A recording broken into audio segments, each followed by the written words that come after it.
Don't forget to donate to the hashtag Daytona Dream 2019 GoFundMe for your chance in January to win one of these 3 Kevin Harvick diecast. Now enjoy the video. Nightfall on the East Coast as we welcome you to the final knockout qualifying session of Division 2 of the Skittles Superspeedway Series, preparing ourselves for the final regular season race, and we are getting set to find out at the end of this weekend who are going to be the 8 drivers from Division 2 that will represent in the chase for the championship playoff grid. We've already got a general idea of a few drivers coming into this race that are already mathematically locked in to playoff slots. We'll document that in just a minute, but last week also brought about a new player potentially into what's not going to be that much of a battle, but could be for the regular season championship. Now, Fury Gamington has been dominating the point standings, but his last couple of weeks have not been great. Pretty much starting from Texas World, his finishes have been mediocre to downright awful, and drivers have been starting to run him down for the points lead. Jeff Scott began the charge, cut it down from about 75 points down to around 35 points. But we've got a new player that is now in the hunt for that regular season championship, and he went to victory lane last week for the first time in his career. That was Nathan Stapleton. Now, Stapleton managed to do 3 things last week at Ricky Raceway. Number 1, he got his first career Skittles Superspeedway Series win. Number 2, he's high enough in the points that win locked himself a guaranteed spot in this season's playoffs. And last but not least, he put himself mathematically eligible to possibly be able to top Fury Gamington for the regular season championship. Now, he is going to have to make up somehow 30 points in Sunday night's race. Sounds like it's a possibility, but when you consider the fact that there are only 40 cars in the field, I think the most points that a driver can gain with a win is 57. It's a little bit easier said than done, but he's given himself a chance nonetheless. You've also got Jeff Scott. He's 35 points out, so he's got a shot as well. And then long shots, but this is really, really long shots. Jack Halleck and John Andrews, they're 39 and 40 points back, but I just don't see really anybody being able to top Fury Gamington unless he runs into some kind of an issue again and DNFs in dead last. Now let's talk about playoffs, because right now, coming into this race, we currently have 6 drivers that are confirmed will be battling for the title. Charles Sanford, obviously 2-time winner. He's high enough in the point standings, currently 13th, will not fall out of the top 30 in the points, so he is locked in. And then drivers that come to this race 1st, 2nd, 3rd, and 5th in the points, all with wins. Fury Gamington, Nathan Stapleton, Jeff Scott, and John Andrews. They are all locked in as well. Keith Batson needed a good run last week. He got it. Came away, I think it was 11th at Ricky. He's 9th in the point standings. He is also locked into the playoffs. So right now, the focus is on the drivers that come into this race in the 7th and 8th playoff seeds. They come into this race 14th, 15th in the point standings. Alex Benyako, who had a very poor performance last week at Ricky Raceway. Eric Sadler, not much better. But right now, their main focus is on 3 things. 1, they're focused on each other. They want to make sure they finish ahead of each other in the results, so that way they kind of shuffle the other one into that 8th playoff slot. Secondly, they want to keep an eye on drivers that are either around them or ahead of them in the point stands that don't have a win, because those drivers with a win could very easily move into one of the playoff spots. Those drivers would include last week's runner-up Jack Halleck, William Flickinger, Carson Gum, Michael Norman, Kyle Langland, Dylan Young, Tristan Allen, O'Neill Balvin, Jordan Lopez, and Alex Gray. And the other thing they have to worry about is a number of drivers last week that are former winners moved back up into the top 30 in points. So Vince Almariego, Caleb Farrell, Sidal Solera, and William Brock. If they manage to go to victory lane for a second time this season on Sunday evening, they jump up tied for the number 1 seed with Charles Sanford, and whoever is in the 8th seed between Sadler and Benyako, they get knocked out of the playoffs. There's also another driver, too, that's outside the top 30 in points, Nathan Ormond. He is currently 15 points out of 30th in the standings, but he also, if he gets a second win, moves back into the top 30 in points. He could also jump up tied for the number 1 seed. So I think that right now the pressure really is on Benyako and Sadler's teams to perform on Sunday night. Now, in terms of Vince Almriego, can he maybe via points get up there and potentially get a spot away from either Benyako or Eric Sadler? Well, that is a mathematical possibility.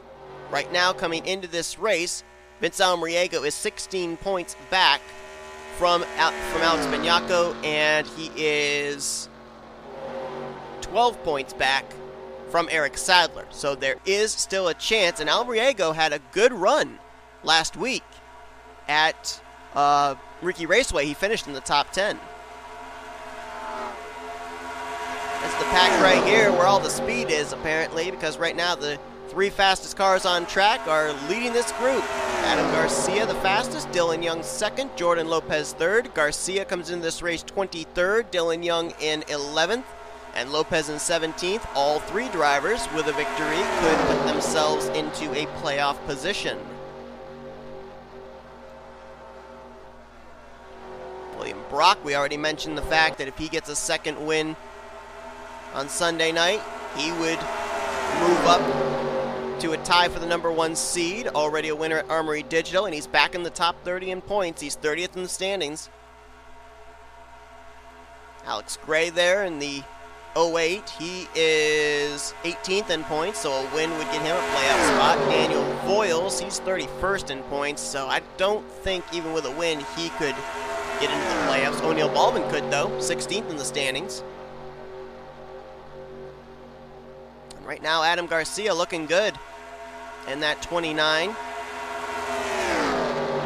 He's leading this group, though, so I don't think he's going to improve on a 48.231. That's a 10th faster than Dylan Young's fastest lap. So I think Garcia's locked into the next round regardless. It's been a while since I think Adam Garcia's actually qualified into the second round of Knockout Q. Who's up there in 4th place right now? And that's Charles Sanford. There he is, the 2-time winner.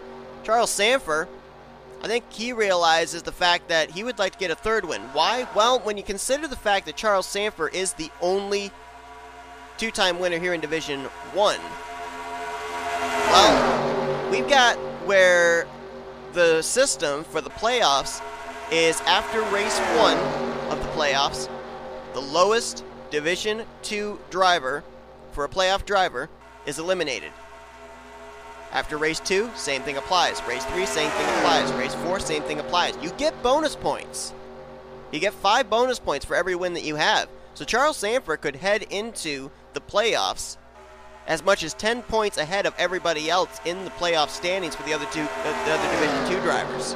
And that would carry over into the round. So I think for certain that Charles Sanford wants to make sure that he's going to be there in the Elite 8 that battle for the championship, the Final 4 here for Division 2, if you will. And so I think he's going to go for broke. I think he's going to try some stuff, try and see if he can get his 3rd victory of the year. Right now, Benny Watson just riding in the 18th position. First driver to get multiple poles in the Skittles Super Speedway Series. Got his 2nd pole last week at Ricky Raceway. And his teammate Nathan Stapleton followed up that pole with a victory. And there is Jeff Scott. Right now, he is 10th fastest on the charts. He'd love to be able to get some track position against Fury Gamington to start off the race, and he just got knocked out of the top 10. As Trey Wright just jumped up in there, Levi McIntyre, Chris Maley. And now McIntyre gets dropped out. I believe that was O'Neal Baldwin just jumped up to the 5th position. Now, last week was not kind to Carson Gum. Carson been having a very consistent year. Was looking like he might be in the hunt for the regular season championship, but he suffered a DNF. So Carson just trying to finish out the regular season with a win. A win would put him in the playoffs. Same for this guy, Michael Norman, here in front of his home crowd in Orlando, Florida. Norman coming to this race 8th in the point standings. Whoa, we got a couple drivers that last minute jumped up there on the board. My goodness, 2nd place Rob Evans, 3rd place for Tristan Allen. And they're in this group with Benyako, Trey Wright, and Nathan Ormond. Right now, Trey Wright is 9th. Evans and Allen, 2nd and 3rd. Benyako, one of those drivers with that lot of pressure on them, like Eric Sadler. He was 10th, just got dropped down to 12th, so now he's out of the top 10, as Alex Gray just moved in. Dylan Young just went top of the board. 48-215. Nathan Ormond outside the top 30 in the points, needs a 2nd win this week to get back in the top 30 for a playoff spot. He's up to 6th. Got drivers making last-minute moves into the top 10 as Young goes top of the board. Ormond up into 6th. Gray up into the top 10 as well. Voiles now holding on to the bubble spot. There's last week's winner, Nathan Stapleton. He just ran his fastest lap. He's only as high as 18th right now. A lot of Toyotas in that group. Eric Sadler right now 17th fastest, and the session has completed. Drivers, so it will be Dylan Young, former pole sitter this season. I'm trying to remember where his pole was earlier on this year, and it's not coming to me, at least not right off the top of my head. I wanted to say it was at Pigs Creek, but that was James Qualls. So I'm not 100% certain where his win was at. No, it was at Pigs Creek. Oh, that's right. Qualls had the pole for the Division 1 race. Okay, that's my fault. So Dylan Young did have the pole back at Pigs Creek. So Dylan Young trying to become the 2nd two-time pole sitter this season. He will join Adam Garcia, Tristan Allen, Jordan Lopez, Jake Galloway, Nathan Ormond, Alex Gray, Rob Evans, O'Neal Balvin, and Daniel Voiles in the final round of the final qualifying session of the season. 11th on down, that grid has been put together now. Trey Wright, Alex Benyako will be 11th and 12th. Sanford and Batson will make up row 7 with Chris Maley completing the top 15. McIntyre, Sadler, Stapleton, Fitzwater, and Scott, that will be your top 20. You got Stapleton 18th, Scott in 20th, so they will get at least track position on Fury Gamington, who is going to be starting from the 31st position. And I don't really see anybody of note that's starting down near the rear of that spotlight. Most of them starting either towards the top 10 or mid-pack, so it's going to be very interesting when the green flag flies. But let's find out who's going to be starting on the pole for this week's race at Orlando. Don't go away. Round 2 coming right up. Getting ready here for the second round of qualifying. Only 3 former pole sitters transfer into this second round. Those being Dylan Young, Jake Galloway, and Rob Evans. So our chance of back-to-back weeks here in Division 2 of having a repeat pole sitter, they're slim, but then again, you never know. Doesn't look like anybody yet is willing to head out onto the racetrack. They might all be waiting to go out together, which wouldn't exactly be a horrible strategy. We saw in the Division 1 qualifying session where I think it was a pack of 3 determined the pole sitter. Tristan Allen looks like he'll be the first one to head on out there in the 37. So let's find out where the drivers that transferred here into the second round of qualifying, where they come into this race in the point standings. And highest one in the points out of them all was actually Dylan Young, 11th in points. Tristan Allen, who we're looking at, 12th in the standings. O'Neal Balvin, 16th. Jordan Lopez in 17th. Alex Gray is 18th. And Adam Garcia, 23rd. Daniel Voiles down in 31st. Nathan Ormond in 33rd. And Jake Galloway, 39th. Rob Evans last week dropped 2 spots in the standings. And he is dead last in the points coming into this race.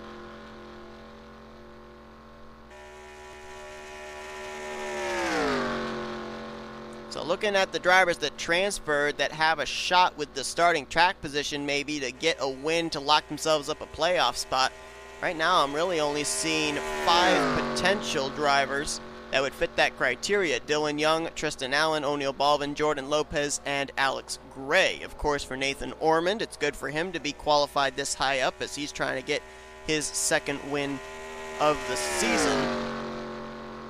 And then you might maybe have a miracle for Adam Garcia, who is 23rd in points, to maybe have his win count towards a playoff spot, but he would need a lot of help because he's a long ways back behind Alex Benyako and Eric Sadler points-wise. Interesting thing is, though, a number of the drivers that we kind of spotlighted did not make it into the second round, including Benyako and Sadler. And a number of drivers that are running well in the points that, with a win would get a locked up spot guaranteed, did not make it in, like Halleck, Gum, Flickinger, Norman, Langland. So big opportunity here for Dylan Young and Tristan Allen, who both managed to make it into this round. They have a little bit of a points advantage over those other drivers, that they're not only battling points-wise, but also battling to try and get that win to get into the playoffs. Well, Tristan Allen's by himself. Let's see if anybody has decided to work together. Jake Galloway there and Alex Gray side by side. Galloway had the pole back at the second race of the season at Armory Digital. I believe that was correct. I can look back and confirm, but I believe that's where his pole came at. Oh no, that was Benyako that had the pole there. My apologies. Oh, it was Daytona the week before. That's right. Yeah, Galloway finished second at the Armory Digital race. That's what I was remembering. And he is top of the board, 49.879. Baldwin, Evans, Lopez, Young, they're all by themselves. There's nobody working together with the exception of these two, so it looks like it might come down between whether Alex Gray is going to get his first pole of the season or Galloway is going to be the second two-time pole sitter, not only in Division 2, but overall in the series. Well, not doing that, he's not. I don't know why Alex Gray's stepping out of line that way. Right now, he's third fastest on the charts. And with moving up like that, I don't know if this is going to help him to break into the 49s or not. If it does, it'll probably be like a 49.9. I don't think he'll hit a 49.8. Huh, more the fool me. 49.307. Galloway with a 3.78. Everybody else running down in the 50s, but obviously they do not have the benefit of the draft. Well, Rob Evans just ran a 49.515, and I think that was by himself, wasn't it? Oh, no, it wasn't. He's working with O'Neal Baldwin, so we could have two-car tandems here, and in the closing stages could have a heck of a battle for that pole. So it looks like right now it would be between Alex Gray and O'Neal Baldwin for who's going to be on the pole. Both of them looking for their first career starts on the inside of the front row. So I think it's going to come down to Alex Gray throwing down the gauntlet and O'Neal Baldwin having to answer. So let's see what Gray says. He says, all right, you got to beat a 48.986. Let's see what Baldwin answers. 49.361, and I think he still is getting up to speed. I think they're going to get one more lap. Well, 30 seconds. I don't know if they can get around in that amount of time. Alex Gray to the inside of Jake Galloway, so that's basically waving the proverbial white flag of he's done. He thinks that lap time's going to be enough to get him the pole. And Baldwin's going to go to the inside of Rob Evans, so that right there I think seals the deal. I don't think Baldwin's going to have a shot of passing Alex Gray. And his speed, only driver to hit the sub-48s, and it will be Alex Gray, and the session has closed. Alex Gray, first career pole for him. And remember, he's one of those drivers that with a win could steal away a playoff position. 18th in the standings coming into this race, and he is only about, 9 points, I think it was, behind Eric Sadler, and only 12 points behind Alex Benyako, so he's got a shot with good starting track position here to maybe last minute get a playoff spot. Jake Galloway's going to start on the outside of the front row in second. Rob Evans trying to climb out at dead last in points. He'll start third with Baldwin in fourth. Tristan Allen will be fifth. Then Garcia, Young, Ormond, Voiles, and Lopez will be the completion of your top 10 for your starting grid for Sunday night's race. So the grids are set for Division 1 and Division 2. Now we just have to determine the playoff grids, and those will be determined tomorrow night for Division 1, Sunday night for Division 2. Hope you guys enjoyed this qualifying session. It's the last qualifying session you guys will see for the remainder of the season. So if you enjoyed it, be sure to give this video a like, subscribe to become part of the crew today, and we will see you guys tomorrow as the playoffs are on the line, starting with the Division 1 race here from Orlando Superspeedway. Till then, I've been Seth Cole, and you've been watching a production of the NNSCRA Offline Racing at its best.